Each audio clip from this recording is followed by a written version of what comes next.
B1 family, welcome to Blacklogic. This is the second part of a two-part series of basically VP Kamala Harris thinking that women in general only want abortion rights to a certain degree.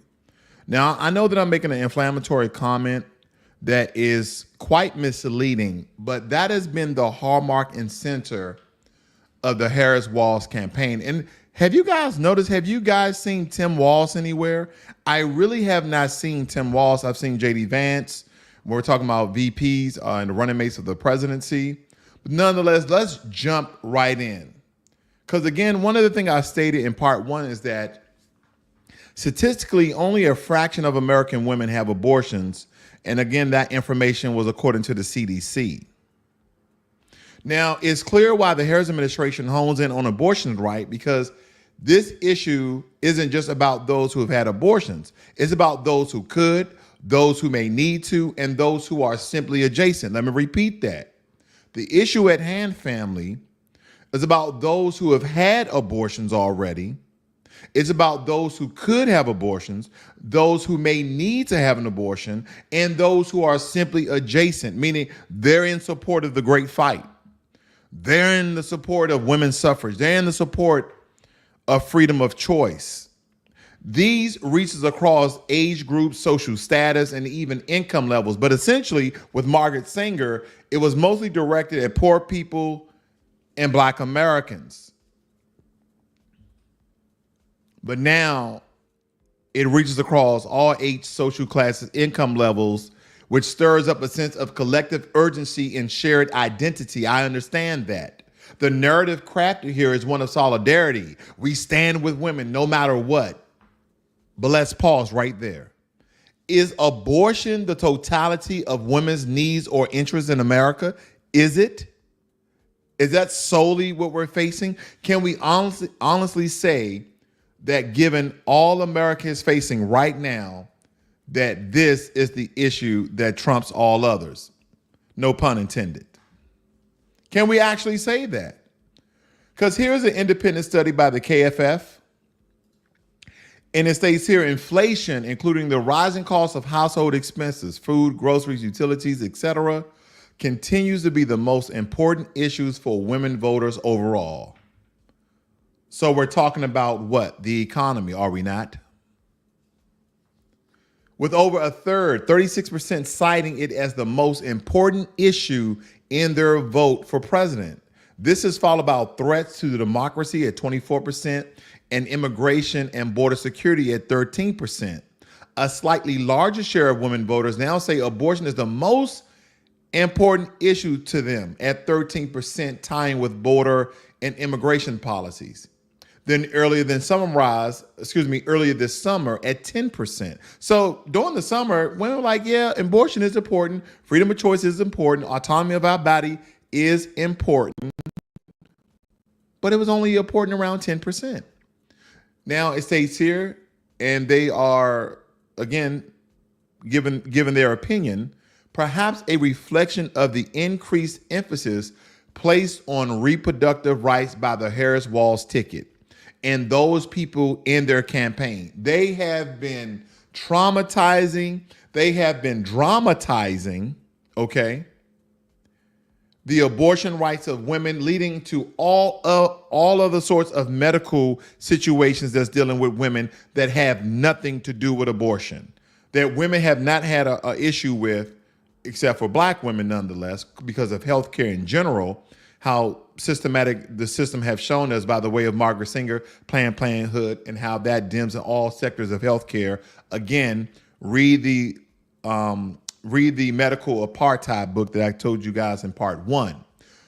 But nonetheless, this is what I'm referring to when I'm talking about them demonizing, fear-mongering voters into voting for the Kamala Harris and Tim Walz ticket, especially with the gender divide by the rhetoric that they speak. And in my opinion, is very dangerous, because one of the things that I'm going to show you here, family, in the second clip, is how the reporter stated that the Obamas, meaning Michelle, never spoke in a manner in which she has when she did her last speech at a Kamala Harris rally. She said, the Obama has always stated that when they go low, we go high. I've always stated that the Obamas, even myself, when they go low, we go lower. They just put a suit on it.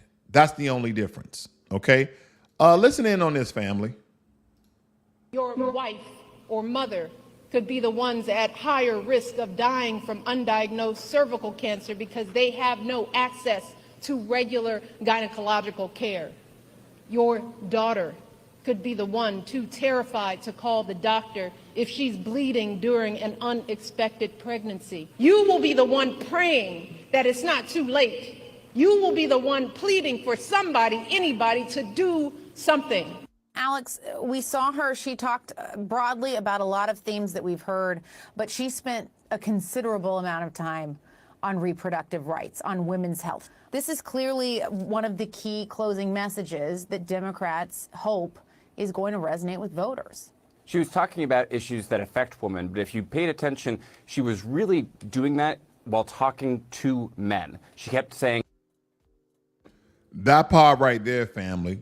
All of this rhetoric about women's health or women's abortion is really geared at men into, one, guilt and shame men into voting for the Democratic Party, or two, cause a gender divide where they're basically, in my opinion, and I know this is misleading, breaking up families. But here's another clip that I want you guys to hear that, again, haven't risen the amount of percentage of how women are now thinking about pro-choice, pro-life, and the abortion argument altogether.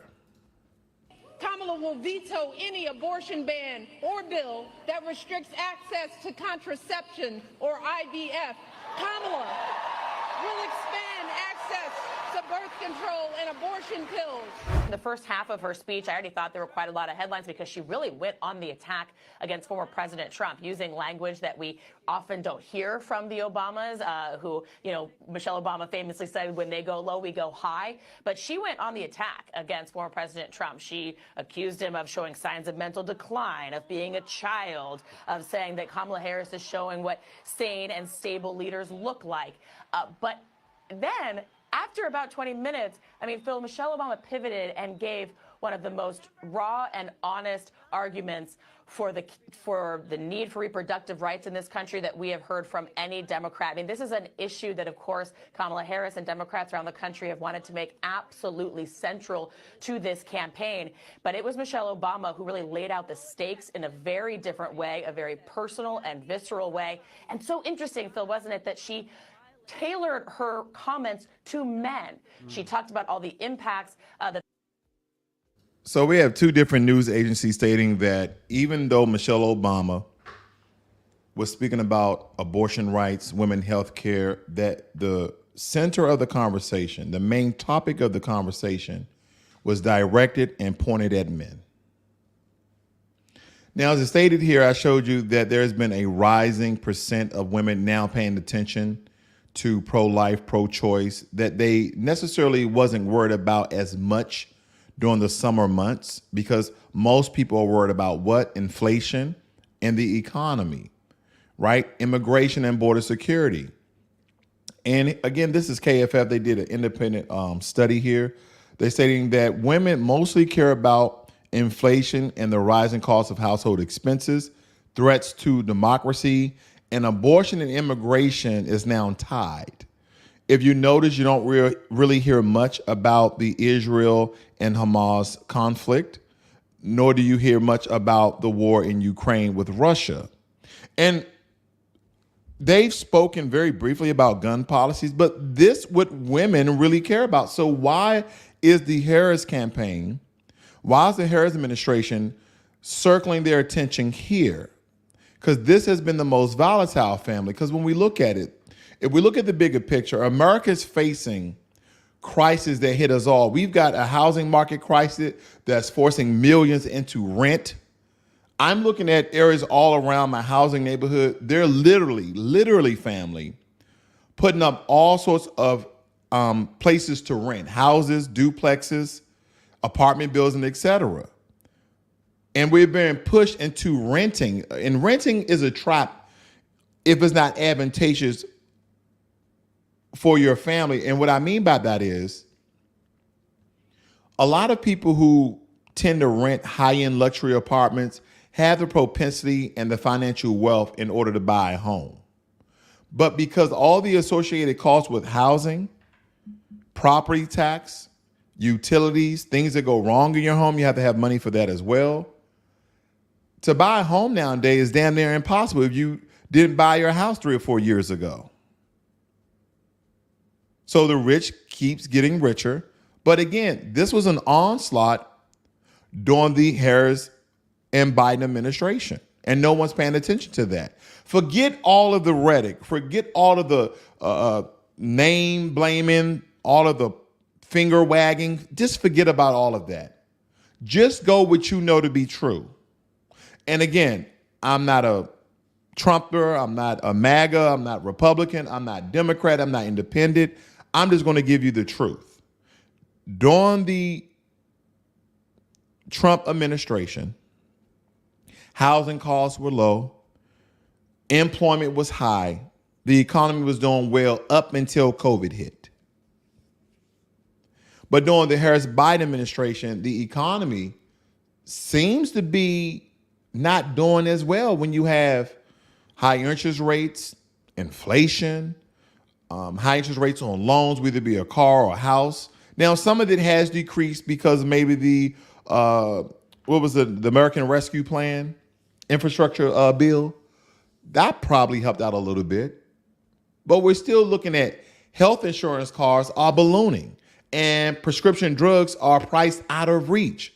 Immigration at the southern border has surged to unprecedented levels. Where are these issues in the Harris platform? We don't hear them. We hear about abortion. We hear about abortion. We hear about women's health and this, that, and the other, which is important. I'm not disregarding the importance of the issue, but why is that now the sole topic that they're focusing on the most? Why isn't she focusing more on the cost of living nightmare that's affecting every American? We're fighting issues on the world stage with conflicts in Ukraine and Israel. We've got polarized views on domestic topics like crime reform. People are speaking about, again, LGBTQ plus policies, them doing showcasings in elementary schools, et cetera, and the influence that they have on our children, healthcare reform. So when we look at it, family, abortion rights are just one piece of a very vast, complicated puzzle. And if we step back from the pro-life, pro-choice debate for a second, what about personal responsibility? You guys know I've been on this for quite some time, right? What about personal responsibility?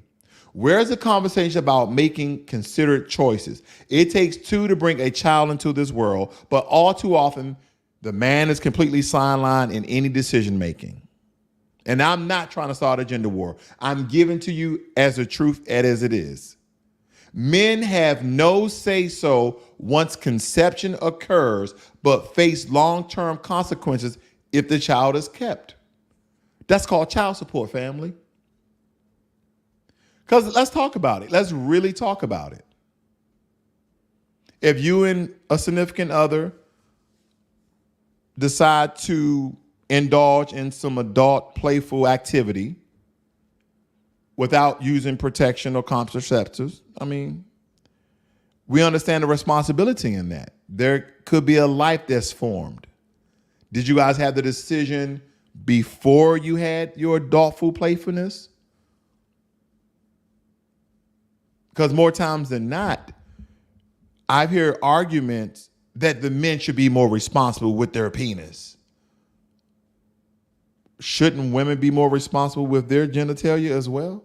See, family, I'm right down the middle with this because it takes two to tango. So both parties are responsible. But men, we have to understand, once you plant the seed, the woman makes the decision. Your choice is out of the picture. You have no option.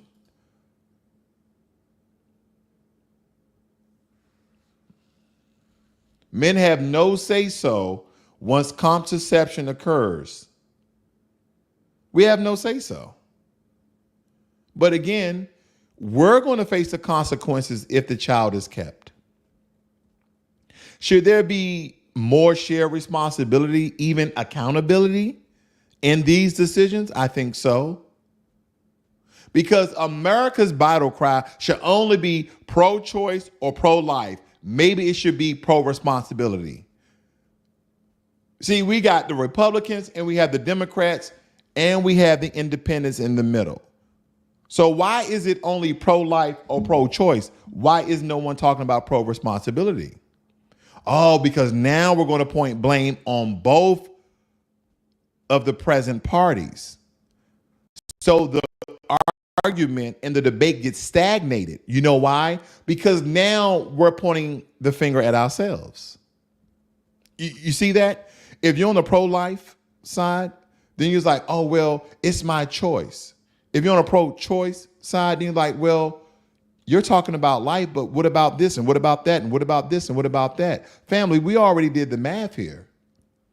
How many women get abortions because of rape and incest and health complications? It's a very, very low percentage, less than 10%.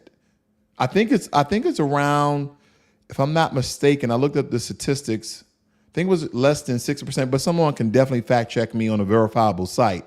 So please fact check me on that. I'm not too clear on the numbers, but it's less than 10%. While majority of women stated the reason why they get abortion, over 40% stated, is for economic reasons, meaning they do not have enough money in order to have a baby and take care of it. I wonder, are we truly missing the mark on this one? Views on how far the country has come on gender equality differ widely by gender and the party. Wow. When you look at a lot of these statistics, family, and how they gather is quite staggering. It's quite staggering, family.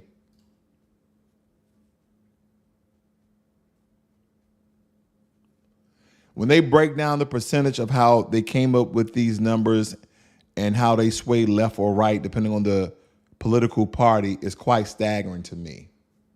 Because here's what we know. Most Americans, women included, are heavily concerned with the economy.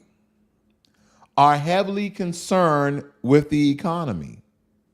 state of housing, healthcare costs, and most importantly, y'all, safety in their communities. Polls show that the economy is the number one issue among voters this election. So the question becomes, why does Harris think a single issue can resonate more deeply than the entire structure of our society? Education, jobs, housing, safety. Women are multifaceted. They're not just geared on one, concentrated on one issue as they're making it seem. Concerned with the well-being of their families and communities over just one topic.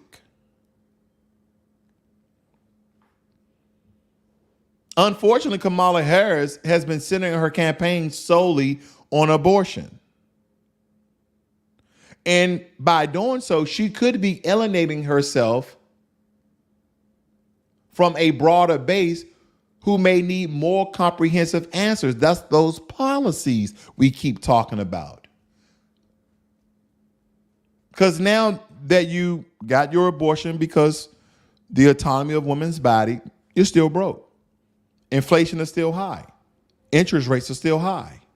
So that's why they're stating that majority of women are still worried about the economy and threats to democracy over abortion. I'm not making this up, family. The numbers speak for themselves. And let me show you, because a lot of people who try to demonize Donald Trump on his stance on abortion, which I haven't heard a clip about Donald Trump anti-abortion. So I want you guys to take his words from him. Listen in. There is currently a Florida law that bans abortion after 6 weeks, and there is a ballot measure that would reverse that. Where do you stand on the issue? Well, I think it's got to be longer than 6 weeks, personally. I've done a great job in this for the people. They wanted to get it back in the states. They wanted a vote of the people. All Democrats wanted it. All Republicans wanted it. Everybody. And I'm a believer in the exceptions. That's life of the mother, rape and incest. And I believe strongly that, as Ronald Reagan and others have, and most of the party does. But no, I think it's got to be longer than 6 weeks. There is currently a Florida law that bans abortion after 6 weeks, and there is a ballot measure that would reverse that. Where do you stand on the issue? Well, I think it's got to be longer than 6 weeks, personally. So the reason why I wanted to point that out, because him making a statement that abortion, the ban that Florida have, should be longer than 6 weeks. So he's not truly anti-abortion, as he stated, the life of the mother, rape and incest. So what that does is starts an argument of I should be able to have an abortion whenever I want an abortion. And I looked at a debate on Jubilee. I don't know if you guys are familiar with a channel called Jubilee. And they had 30 Democrats and 30 Republicans. They were mostly college age. They had a couple of older folks in their 30s and 40s, but most people were probably 30 and younger. But it was a really great debate. Okay, they had part one and part two. You guys should probably check that out. Some really good talking points there. More intelligent people than I could ever be, because I think the only thing they do is talk about politics and, I don't know, liberal and conservative things that, just doesn't interest me. But nonetheless, Donald Trump is not anti-abortion. And a lot of people are stating that the only thing he did was have the Supreme Court justice to overturn Roe versus Wade so states can now judge for themselves and the majority rules. I understand that you guys may not agree with that, but when I think about it, family, your state, when you vote on a state level, that weighs more than the federal election. So he's taking it out of his hands. We have people on the left, we have people on the right fighting what's right, pro-life, pro-choice. So it can get very convoluted. I see we got Volvo back in the room. We got Lois Knowles. She said, great part one, Blacklogic. I thank you very much. Robert T says, yes, they are hyper-focused on women's rights. And don't get me wrong, women should have every right as every man. I am not anti-women. I have a wife. My wife is beautiful. I love her. She knows she's downstairs. She's downstairs working right now. We got a pro partnership over here.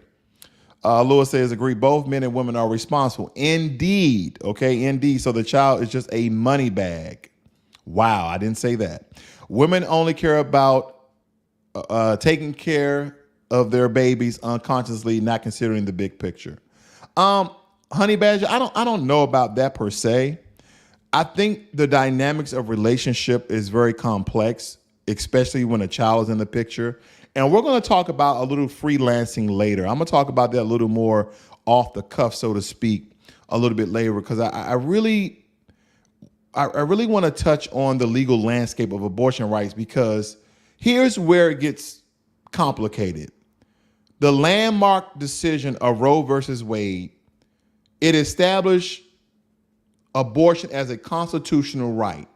But with Dobbs versus Jackson's Women's Health Organization, states regained their power to regulate abortion. A lot of people don't know about that case. Again, that case is Dobbs versus Jackson Women's Health Organization, okay? And this means that states like California, New York have expansive access while others are restrictive. But even in restrictive states, there are exceptions, usually for life-threatening, medical conditions. Kamala Harris seems to be framing this all. she seemed to be framing this as an all or nothing battle, but the reality is far more nuanced. It's more vivid than that. It's not just this all encompassing. He's trying to ban abortion. He's trying to take women's rights away. No. It's definitely more nuanced than what they would have you to believe. And another question that often gets buried is, when is an abortion acceptable? When is an abortion acceptable? Because the Harris campaign hasn't set parameters yet. They haven't. Does she believe in unrestricted access throughout all 9 months? Because if I recall, I don't know if it was on Shannon Sharp's Shake Club Shay Shay or another interview that she was on and she was asked that question, she kind of danced around it. She did some word salad. She does these, family, do you know she does these circular regurgitating fallacies? Have you guys ever heard her talk in circles? That's a mastermind way of saying nothing. I think I might look that up for you guys. You guys may be more familiar in the tactics of intelligent people, because a lot of people don't think Kamala Harris is intelligent. No. I think she's intelligent, but she's not using her intelligence the right way, because she went to law school. She did all these other things. Listen, you got to have some sort of intelligence to get through law school. Not that I tried, okay? But I wonder, is it unrestricted access to abortion? The third trimester. Where's the line, family? Most Americans, regardless of their stance, favor some limits. They favor some limits. Kamala Harris may hope that women rally around this issue, but it's almost an insult to the intelligence and priorities of women in America. Women aren't one-dimensional. They care about safe neighborhoods. They care about strong schools. They care about fair wages. They care about affordable health care. The question isn't just about rights. It's about balance. Who's advocating for responsible governance across the board? Shouldn't women, just like men, be concerned with the myriad of issues facing our country? Yeah, family, this election need to be about more than one battle cry of abortion. We're not just pro this or anti that. We're Americans facing one of the most complex moments in our history. And if you ask me, it's time we demand that our leaders, whoever it may be, Donald Trump or Kamala Harris, see the entire picture. This nation is more than one issue, and it's high time our representatives give us policies that recognize that, because we hear none. The only thing I heard the Obamas and Kamala do is blame Trump for everything. Trump is guilty of a lot, but no one will ever say that he's guilty of tanking the economy. Because I know women in general, black, white, Asian, Hispanic, Islander, and indifferent, they're not just about abortion, no. So it's really time for campaigns to give American women and men more credit, because they think we stupid. They plan us as a fool. That's what they're doing, family. We have to understand that the right has been given to the states, so the majority of the candidates that you put into office would decide for your rights. You go to Minnesota, you have abortion rights. You come to Texas, you only have abortion rights if you have health complications, rape, or incest. Do I agree with either side? Family, I'm a man. The only thing I'm stating here is that women are not a monolith. Okay? They're not one topic voters. But that's how they're being treated. This conversation is very complex and very nuanced. Just to think that all women just care about one thing. There's some women who don't even want kids. There's some women who can't have kids. And then there's some women who just get on the bandwagon because they just love a good struggle. They love a good fight. They love a good protest. Well, if they take away your abortion rights, then what's next? Your right to work at the job next to a man? Lord. But this is a discussion that we need to have, family. Because, Honey Badger, I'm going to read some of your comments here. I see you going off in the chat. 80% of abortions are by choice and decision. Less than 2% are for incest. 0.5 are because of life or death. Yeah, those are the facts. That is correct. You did jog my memory. Honey Badger, you are correct with the things that you listed. And that's what I was referring to earlier, family, in part one of the broadcasts, that majority of women are getting abortions, 40% more are getting abortions because of economic reasons. And that's why I go back to my rhetoric of pro-responsibility, okay? Not about women's health. Margaret Sanger created to kill black genocide. Yeah, we covered that. It's proven that she needed assistance to get through law school. She failed the bar originally. Yeah, there's some tough tests out there. And listen, family, you know I'm not a Democrat or Republican. I'm not on Kamala's side. I'm not on Trump's side. But I will be real. There are some hard tests. I haven't passed every test when I went to college. So it is what it is. I can only imagine how hard the bar is, okay? But nonetheless, I guess she passed it later. The overall agenda by the Democrats is to keep our population under control per Margaret Sanger's original mission. When it comes to black folk, you're absolutely correct, Honey Badger. You're absolutely correct. And we covered that in part 1 if you want to go check that stuff out. But again, let's have an off-the-cuff, kind of wild and crazy conversation about pro-responsibility, the reasons why, abortion should be permitted. And I know this can get kind of wild, but I'm gonna go ahead. I'm gonna stop sharing. I'm going to put an invite link inside the chat. So if anybody want to say their piece on the subject, and you can join with or without your video. But I want to hear some of you guys' thoughts. I'll be speaking here. I want to hear some of you guys' thoughts because I've spoken about the pro-life, pro-choice, and my stance on is pro-responsibility. And I've talked to quite a many people about this topic, and it can get very, very convoluted. It can get very inflammatory when you speak about the responsibility of both parties at hand. And here's my personal belief in today's society when people are having adult fun, playful adult fun. When you lay down with somebody, there need to be some clear and concise agreements, especially for the man who is not going to have a say-so in today's society if he lays his seed, if he doesn't use a condom or anything else to protect himself, or she's not wearing a woman condom. Just know that fun could lead to 18 years of you taking care of a life that you didn't intend to. And I don't know if this should be legal, where you should sign some sort of document stating that from this sexual encounter, if you become pregnant, I'm no longer liable, or it's an agreement that she will safely abort the baby. Because again, abortion should be safe, legal, and the woman's choice. I know what I'm about to say is contradictory because again, it took two to procreate that life.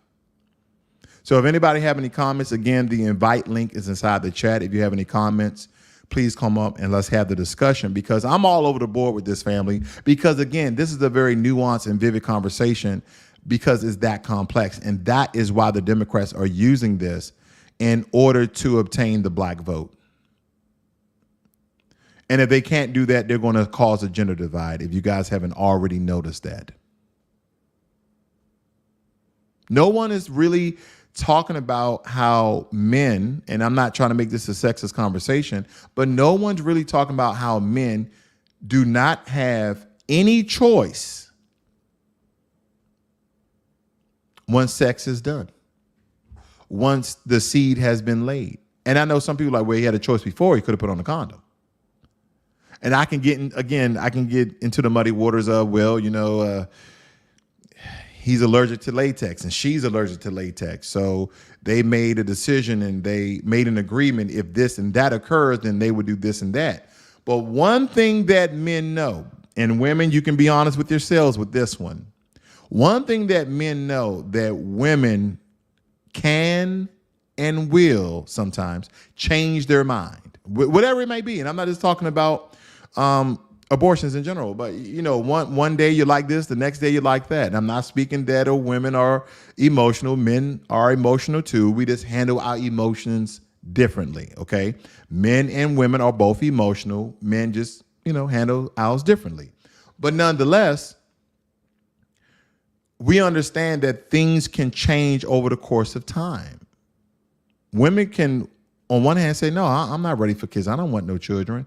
And then she finds a man that she agreed to that, hey, we're going to, indulge in sexual activity and you don't want any kids. I don't want any kids.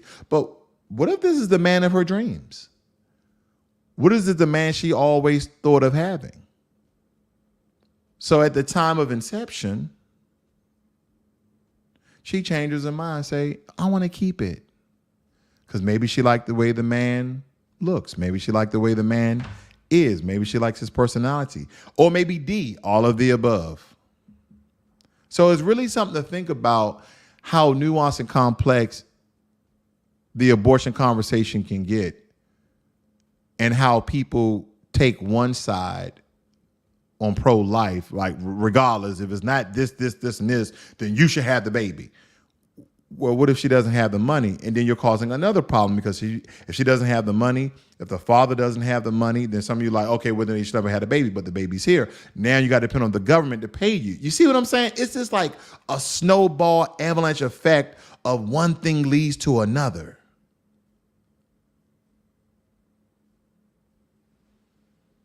One thing leads to another. But the one thing that I feel that's always missing in these conversations is the responsibility of each party. I want to know what you guys think about this. If both parties are responsible and both parties agree that neither one wants to have a baby at this moment, and because the power rests in the hands of the woman, once that man lays his seed, with it, again, this is all in good fun when it comes to sexual activity, and she changes her mind that she once has a child, should that man be obligated to pay child support? Because originally he doesn't want to have a child. She doesn't want to have a child. So should that man be obligated to pay child support? Well, in today's society, regardless of what went down, once they do that DNA test, he will be paying child support. I see today nobody wants to have the conversation. It's Friday, midday here. But I really thought you guys would want to have the conversation. I was going to have this broadcast a little late this evening, but I decided to come right back in and finish off this conversation so you guys can check this out later. So if no one has anything else to say, I wanted to find a video clip. Nah, you know what, family? I'm just going ahead and end it there. I see no one. It's really a chatty patty today except for myself. So you guys have a great and wonderful day. And I really want you guys to think about this. I don't want to sway you guys one way or another. Vote for Donald Trump, vote for Kamala Harris. Again, vote for your best interest. That's all I would tell you, because I don't want to lead the horse to water. And I don't want you to drink my own rhetoric. You guys have a great and wonderful Friday. Be one.